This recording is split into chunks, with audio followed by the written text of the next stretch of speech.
abonné leen tey aimé tey partagé vidéo yi.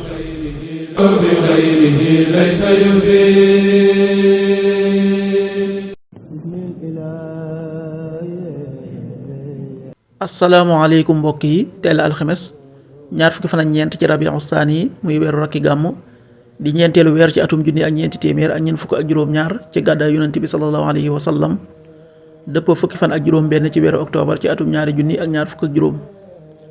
ñaar fukki fan ak ñeent dafa bokk ci lim yu fàtte yi kon tey ci alxames ji rafetul. alxames ju nekk sunna la ci ku ko man mu war ko. ñaanu bis bi, maa ngi muslu ci waati yàlla yu mat ya ci ayu lépp lu mu bind. a'uudu bi kalimatillahi taammaati min sharri ma xalaq. a'uudu bi kalimatillahi taammaati min sharri ma xalaq. xadiisu bis bi, yonent bi sallallahu alayhi wa sallam nee na, maa ngi lay dénk ngay bëril ay sujjóot ngir yàlla, ndax doo sujjóot ab sujjóot ngir yàlla lu dul ne yàlla dara caa yëkkatil daraja sippil la ci ñaawteef. xadis bi muslim nettali na ko. qaala rasulullahi sallallahu alayhi wa sallam, alayka bi kasrati sujudi lillah fa innaka la tasjudu lillahi sajdatan illa rafa'aka allahu biha daraja wa xatta anka biha xatia. rawahu muslim.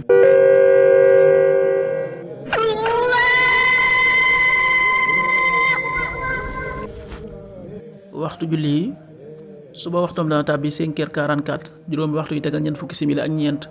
tisba 13h19 benn waxtu wu tegal fukki simili ak juróom-ñeent. takkusaan 16h19 ñeenti waxtu yu tegal fukki simili ak juróom-ñeent. timis 18h48 juróom benn waxtu yu tegal ñeent fukki simili ak juróom-ñett. gee 19h59 juróom-ñaari waxtu yu tegal juróom fukki simili ak juróom-ñeent. loolu mooy waxtu julli yi ci Touba ak li ko wër.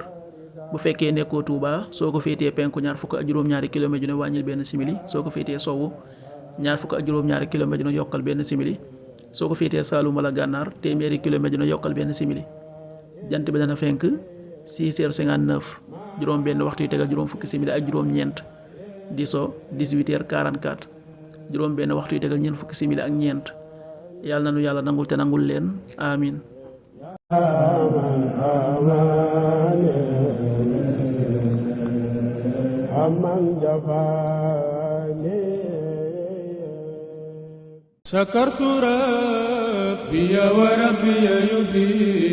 abonné leen tey aimé tey partagé vidéo yi.